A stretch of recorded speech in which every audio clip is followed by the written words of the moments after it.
Welcome to the Motoring Podcast, your weekly discussion of motoring news. This is episode 635 on Tuesday, the 10th of June, 2025.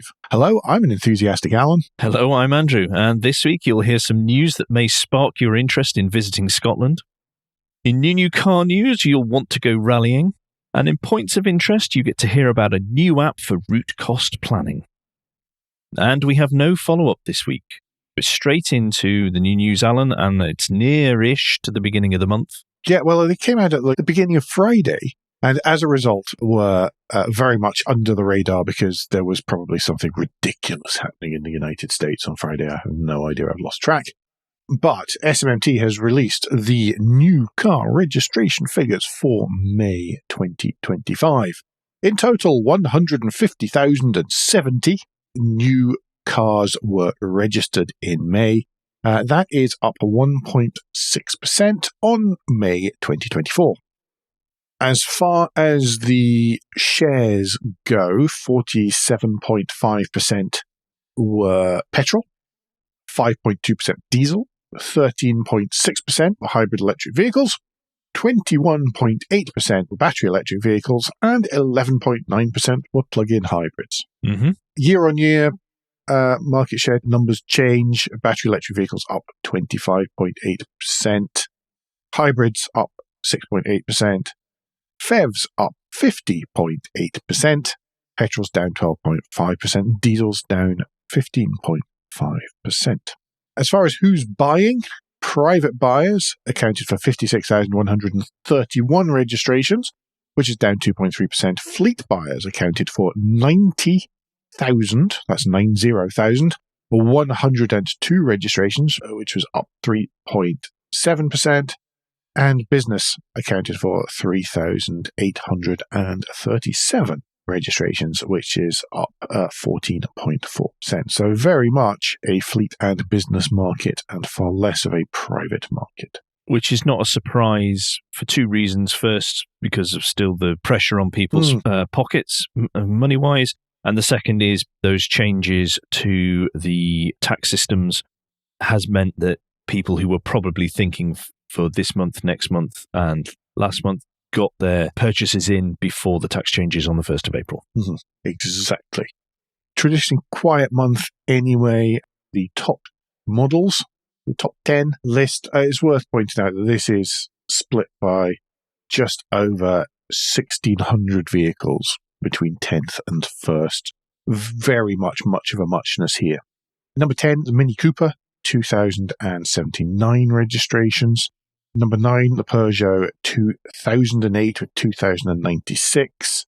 A little higher than that, number 8, the Hyundai Kona. 7's the Volkswagen Polo.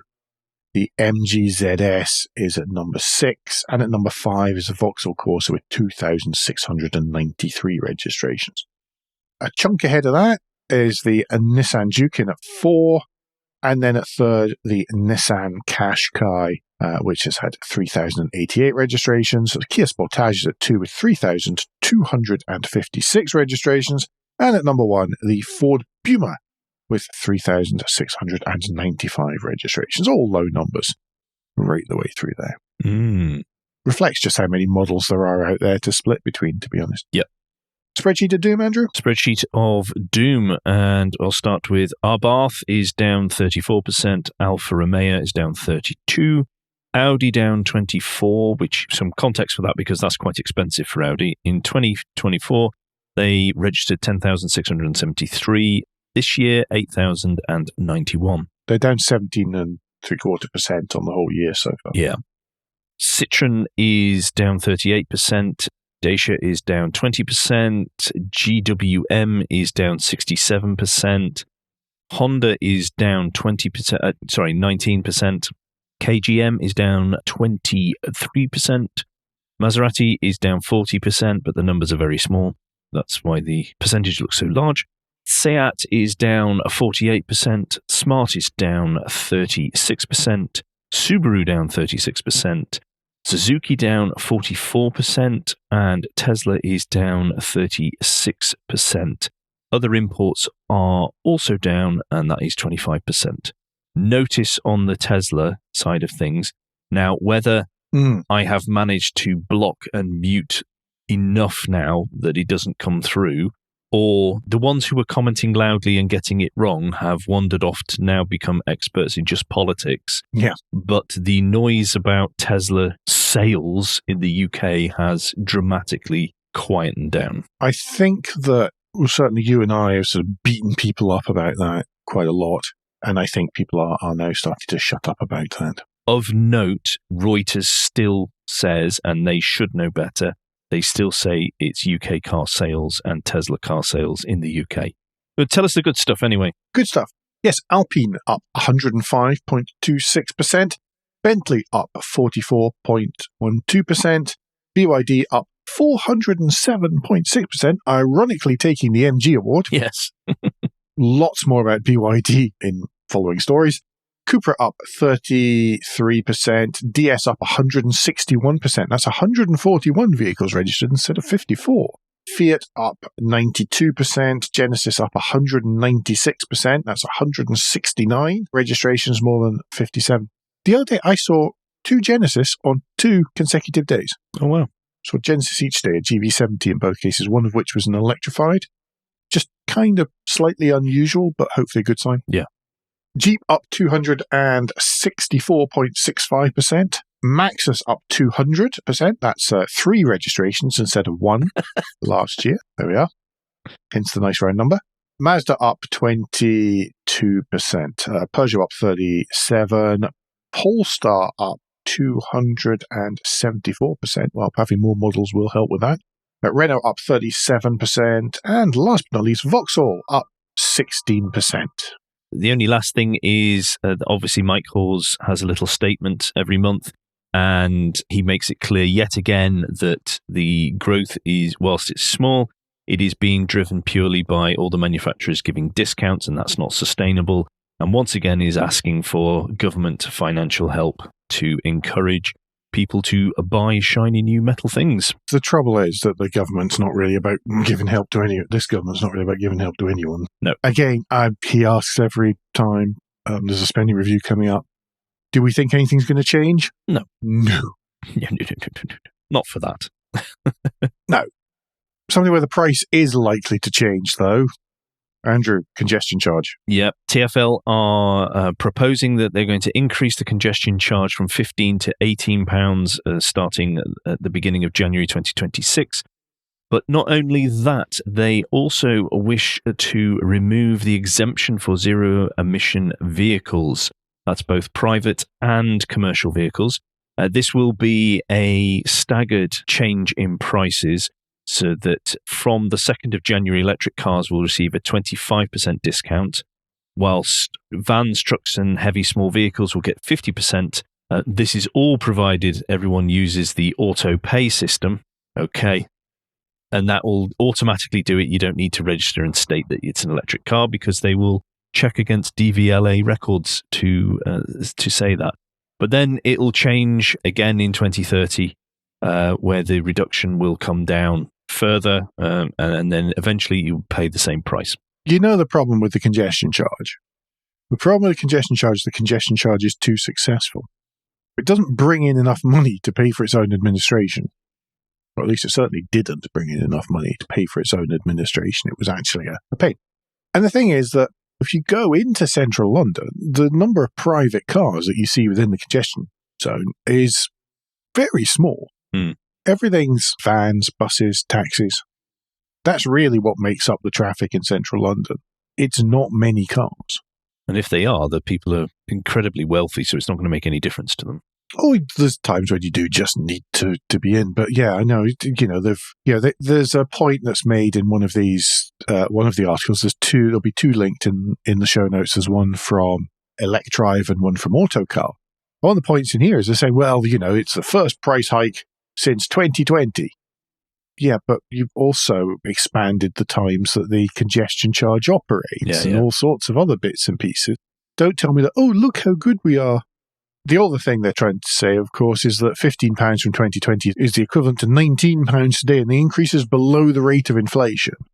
So they're saying lots and lots of things to try and distract you from the fact that really they've done lots of things to expand who's going to pay for what and when. I mean, there's very few reasons to take your car into central London. They are very well served. London is very well served with public transport options, as well as now an increasing number of active travel options. I saw yesterday an announcement that Oxford are considering a congestion charge now as well. Of course they are. Now, I don't go into Oxford. I can't recall that I've ever been into Oxford. All I know of is people complaining about what a pain in the posterior trying to get in a vehicle into Oxford or around Oxford is. So I don't know if they have the same provision when it comes to public transport. It is one thing to charge a congestion charge if you have an option. I do know that Oxford have stated that the money that they raise through the congestion charge will go to improve public transport network. But you need the public transport network first. Yeah. That's it. You need to have, there's a sort of maturity of capability, capability maturity that goes along here. And you need to have one capability in place before you can implement the next one. Otherwise, the whole house of cards just falls down and it's just rubbish. And that's been the problem with many of these types of charging zones. Yeah, absolutely.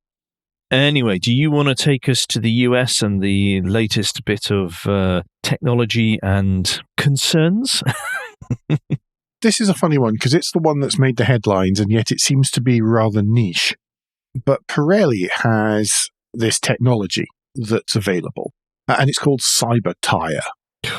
I know. And what it is that the tyre has certain sensors built into it, and I'm sure some kind of piezoelectric coil to power everything and all these kind of things. And it can then beam data back into a module in the car, which can tell all sorts of things like tire pressure and stuff. All the illustrations are around, show it in McLarens and Ferraris and these kind of things. Any of the diagrams that accompany this to show it. Gives you an idea of where it's kind of marketed, at least to start off with. The reason this has become a thing is that Pirelli is 37% owned by a Chinese firm. And that earlier this year, the US Department of Commerce, according to this Car Scoops article, finalized a rule that will prohibit the sale and import of connected vehicle hardware and software systems, as well as completed connected vehicles from China and Russia. And this seems to be the poster child for the kind of thing they're talking about, which is kind of weird because, in theory, it could never go further than your car. Yeah, but it's going to be beamed. That information is going to be beamed on, isn't it? Because it's... Oh, of course. If we've seen how horrific it is for printers and the cartridges of printers, just think they're going to adopt a similar attitude. They go, oh, you've got 7 mil of tread left. Oh, it's time to change, etc., etc. Can you imagine when your Pirelli tyres aren't compatible with your Michelin connected car? Mm. And everything's just going to give you warning lights because you're using the wrong brand of tyre. And then, of course, insurance companies are going to get into it. And I don't think I'm extrapolating I'm not, time team style extrapolation here.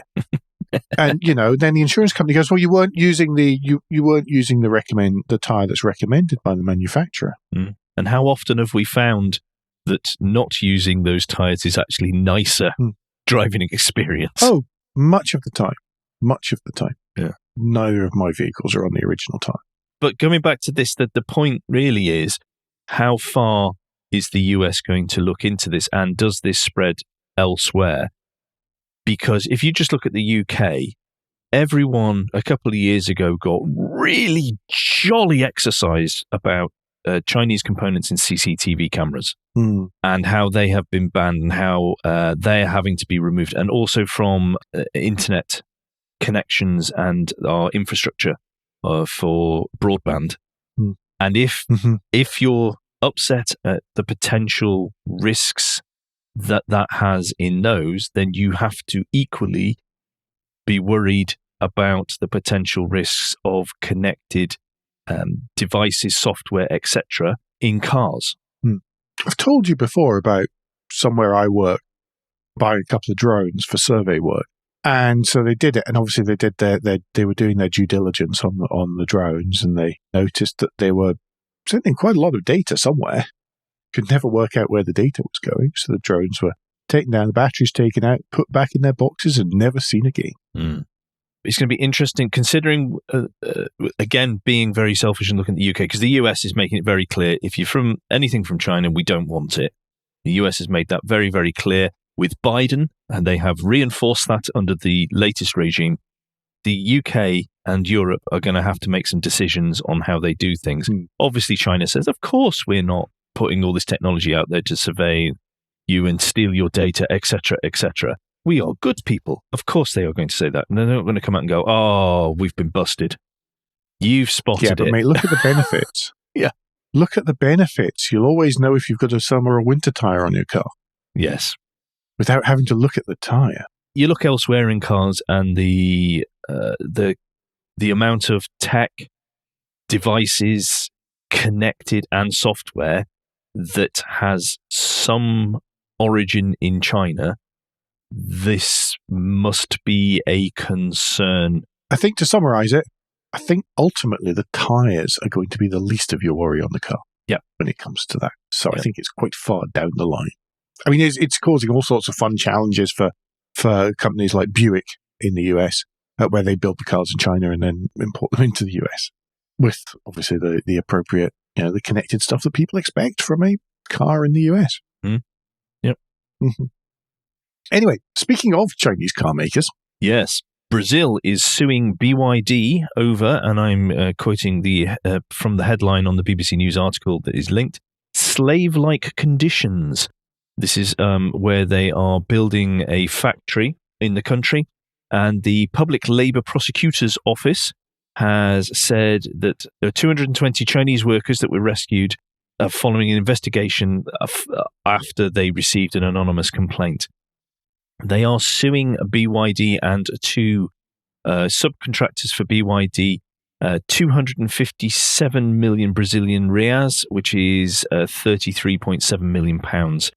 BYD has not responded to the BBC, but previously they are quoted as saying they have zero tolerance for violations of human rights and labour laws. There's been investigations before in this, and some of the conditions are pretty bad. It includes living conditions, but it also includes employment conditions, things like passports being taken off them and money being withheld until a certain point further down the line, in which they can, so that effectively they are trapped in that job. Yes. Not unique to Brazil or to Chinese companies or anything. I mean, no, this is a tactic. Construction workers in the Middle East have that very often. Yeah. BYD themselves looking to increase their presence in Brazil, which is its largest overseas market. The first opened a factory in Sao Paulo in 2015, producing chassis for electric buses, according to the BBC. Well, do you want to take us to Scotland? Well, it's easy for me. Yes, Scotland has, part of Scotland, has awarded a major charging contract to the Irish charging company EasyGo. Contract's valued at about approximately £300 million and will cover the provision and maintenance of chargers in the Highland, Aberdeen City, Aberdeenshire and Moray Council areas. And that's over 20 years as well. I'd missed that on previous read-throughs. Yes. That's quite a chunk of time. It is. It's quite a chunk of money, but if you do realise it is over quite a long time, and under the arrangement, EasyGo will install a total of 570 new charging points across the north of Scotland by 2028, as well as adopting and maintaining all 425 pre-existing council-owned stations, which include 133 DC and 292 AC charging points. Furthermore, partnership also includes access to 50-plus hub locations for high-capacity charging deployment, and this all fits in with those appropriate councils' commitment to becoming net zero by 2030. So that's not around me, that's north of me. That does look good. Hopefully it's enough of a provision for not just the people who live there, but for people visiting, so that the people who live there are not inconvenienced even further by all the people visiting. Yes. My main inconvenience is them getting in my way. Yes. Right, I'm going to take us to the west of Scotland, and FASTNED is going to bring 400 kilowatt EV chargers to Greenock for their 4 ultra-rapid charging bays with the ability to expand to 8 in the future. This jumped out at me last week when I first saw the story, because somebody, I was going to say not a million miles away, not at my screen, it was complaining about all of the big, nice charging hubs taking place in the south of England. And then all of a sudden, here's one that's in Greenock in the west of Glasgow and the west of Scotland. And here was a new one that was being put in by FASTNED. So, it's still a little bit of an obscure location, to be honest. Apologies to the residents of Greenock. It is a little bit obscure, but it's only 4 as well. It's a good start. But yes, it's useful. I like the fact that it's FASTNED always have a canopy. Expansion. Yeah. Yes. I like the fact they have a canopy as well, and they've cleverly put solar panels in the canopy. When we were talking about the provision for disabled access and helping lesser able people to easily use these things, this is one of those key moments. But also they are so quick that they can, if your car is capable, give you up to 100 miles in just 5 minutes, which when it's only 4 isn't as big an impact because it's quick turnarounds. Yes. It's more petrol pump thinking. Yes. FASTNED, by the way, have a much bigger, they've got a much bigger presence across Europe than in the UK right at the minute. This is them building on that expansion into the UK and starting north and hopefully working. They'll expand from Greenock and across central Scotland, or then down towards your part of the grim north. Well, that's going to be the 5th that's opening in Scotland as well. I don't know where the other locations are. This article doesn't say it. It's linked to in the show notes from Electric Drives. Do click the link in the show notes to read some more on that one. Seems to be lots of charger news. Yes. This is good, though. This week. Well, it is. It's great, actually. Is McDonald's expanding its EV charging network in partnership with InstaVolt to 250 sites. There's now 250 McDonald's that have InstaVolt chargers in the car park. It makes perfect sense. You can go there, you can get a reasonably decent coffee and something to eat whilst you wait for the car to charge. It benefits McDonald's because it can help bring in more customers, and it benefits you as someone who is charging the car because you've got somewhere different to sit or eat, or if you want to stay in your car, you can just go grab yourself something and then eat it in the car. Yep. Makes a load of sense, this. Yeah, and again, they're the rapid and ultra rapid versions, so therefore it fits perfectly with the short period of time that you would be at said McDonald's. Mm-hmm. Yeah, you basically got fast charge to go along with your fast food. Yes. Or fast food to go with your fast charge. You decide which variant you want that. Right, I'm going to take us to London and not go fast. And this is the news that TfL has published research which shows that between 1989 and 2013, on roads that introduced 20 mile an hour speed limits, there was a reduction in the number of road injuries and deaths. It is saying that total collisions fell by 35% compared to 12% where there wasn't a reduction of road speed. All casualties fell by 36%. Fatal and serious injuries fell by 34%. And this is quite important, but child casualties dropped by 46% and children killed by 75%. They are also target and make a point about the vulnerable road users, so that's people who are walking, cycling, or riding motorcycles. The killed or seriously injured figures were reduced by 28%. I don't think this should be a shock to anyone because we know there is a lot of science that shows 20 mile an hour is a point at which people survive a collision or an impact much better than they will at 30 mile an hour. This is just further evidence to back up those things that in high dense urban areas, it is a sensible move to 20 mile an hour. Mm-hmm. I've noted most towns up here now are moving to 20 miles an hour in a far more quiet and gradual way than Wales did it. There's certainly, town centres and some villages and stuff, there's far more 20 miles an hour as soon as you're off the sort of main drag, so to speak. Yeah. When the roads become narrow as well, it just makes more sense. Yeah.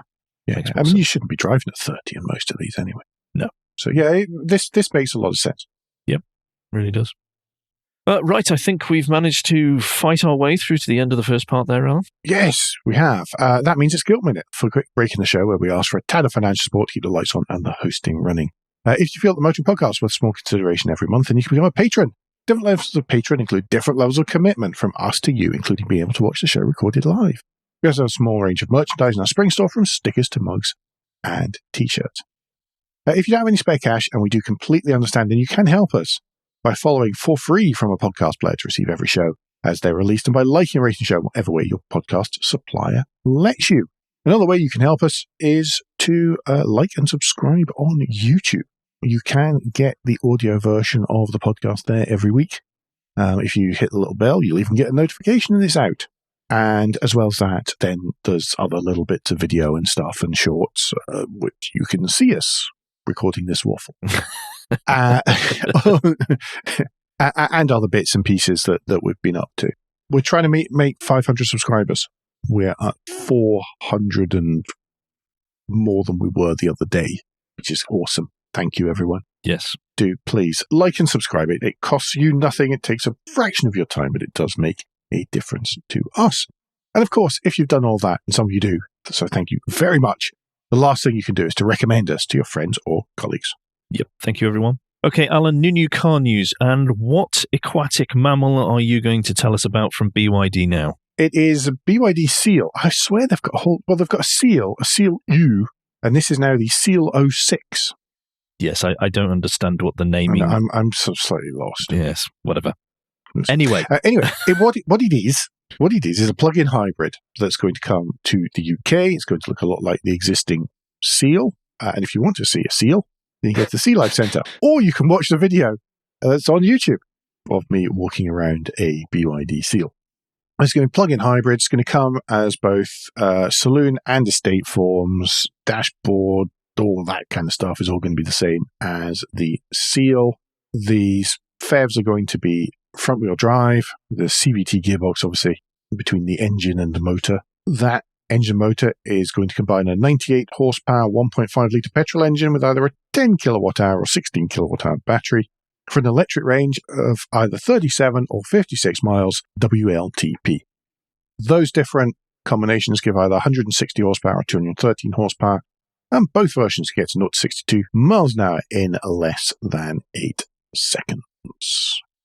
It looks like it's going to be a competitor in the sort of smallish Passat MG5, is it?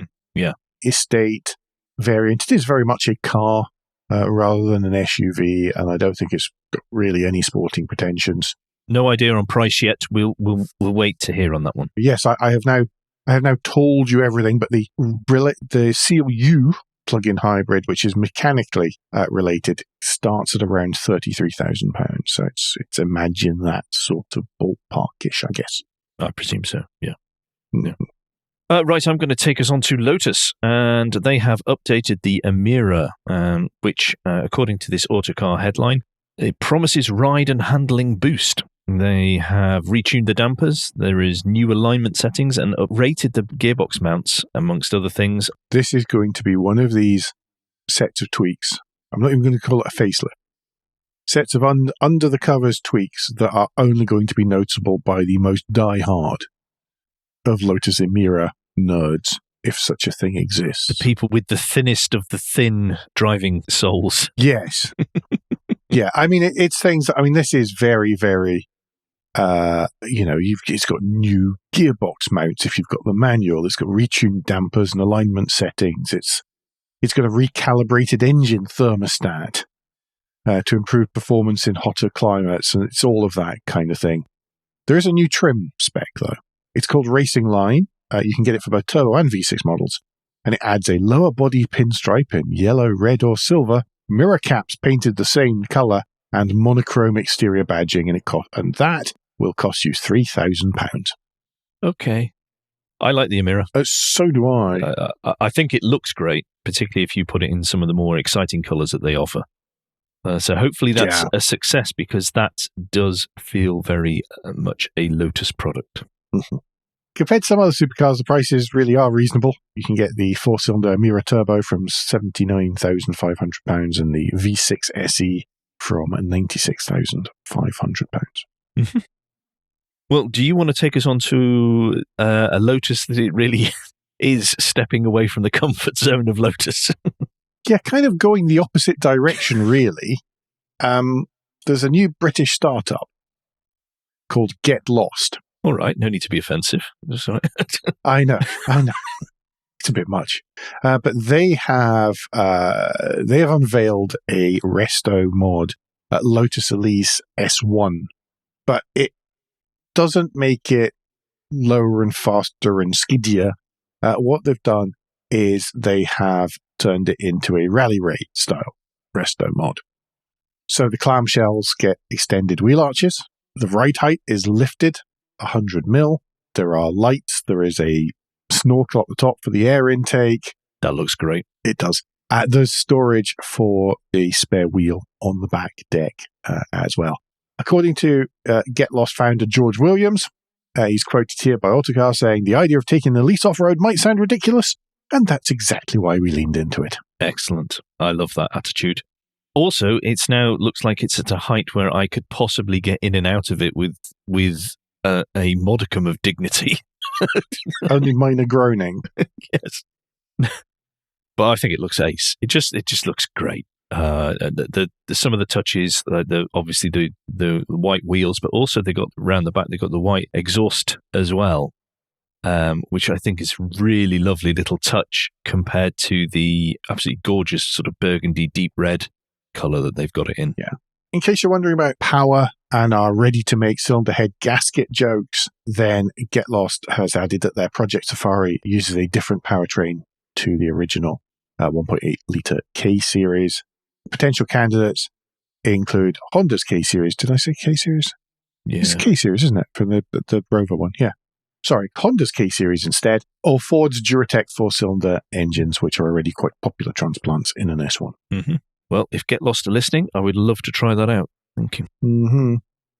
Right, I'm going to take us on to points of interest. And for the lunchtime read, we give you not one, but two articles to digest over your lunchtime. That is going to make it into a 2 lunchtime read. Yes.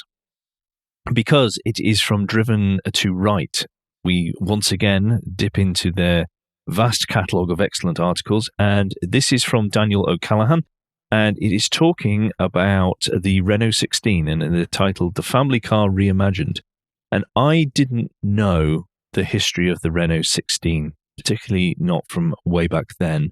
And this is actually a fascinating read on why it came about, what the criteria and the thought processes was from the company in developing such a car, and actually what a change it made to family transport. Also how successful it was for Renault. But not only that, there's snippets from an UK journalist's review of it, and some of them, there's a little bit of humble pie having to be eaten as part of it, but others are extolling the qualities of the car, as well as having a go with some criticism. Do read these, because I love finding out about the history of cars that are a bit more, and whilst this is 1964, it's still a bit more modern than, say, just the 30s and the 20s and stuff like that. This, because you get to hear why they did it and what drove them from the end user's perspective, and how much that influenced things. And I love reading that sort of stuff. Yeah, it's a funny car, the 16, because whilst it was very successful for Renault, it didn't really seem to make that much of an impact here in the UK. No. Or maybe they just all disappeared by the time I was born. It could be, yeah. Yeah, just cars at that time just didn't last as long. But yeah, I've seen in France. That's kind of cool. Of course, everybody knows about it's a different wheelbase on each side because of the way the suspension setup is. And that really is pretty much all I could tell you about the Renault 16. Well, now after that, you'll know much more. I know much more. I've read the first one. I haven't read the second one yet. List of the week this week, though. It's another cracker. It is by Richard Hasseltine for Haggerty, and it's titled, Here's to Thinking Differently. Top 10 cars styled by William Towns. I mean, people immediately are imagining. There's a few on here that you'll go, oh yeah, it's going to be that, isn't it? It's probably not. You're going to choose something surreal that nobody's heard of. But it was a fight between two for me. There's one that I am still waiting for car designers to get on board with the packaging wise when it comes to EVs that I nearly picked. However, I have actually fallen for the Hustler Highlander, as Scotland is so prominent in this episode. I feel I must acknowledge the Hustler Highlander just for the name, because it's mad. It's a Hustler, and they've made it a six-wheeler, and they've put it on a Jaguar XJ running gear and a V12 twin cam. Yeah. But it wasn't overly large. It was the same dimensions or footprint as a Rover SD1. But I think it looks great. What fabulous family transport. I don't want to be in an accident, but fabulous looking family transport. To be honest, a six-wheel Hustler, no matter what it's powered by, is always going to be incredibly cool. Oh, well, it's not going to be incredibly cool. It's always going to be incredibly warm because there's so much glass in it. But yeah, one powered by a V12 Jaguar XJ. I would love to try. I've never seen one of those. I've seen normal Hustlers, but I've not seen one of those. No, I hadn't seen. Yeah, that would be cool. Yep. Yeah. Lots of cool stuff on this list. That, by the way, that wasn't what I would have chosen.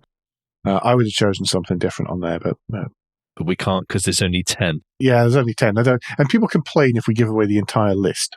Yeah, which is fair enough. Okay, and let me take us to the and finally. And as we alluded to at the start of the show, there is this interesting new app and API. He's just learned what an API is, everyone. Oh, it's really sweet. Wow. I had to explain to him the other week. Thank you. Do you want me to take over and do this one? Yes, now you've insulted me. Feel free, please, Alan.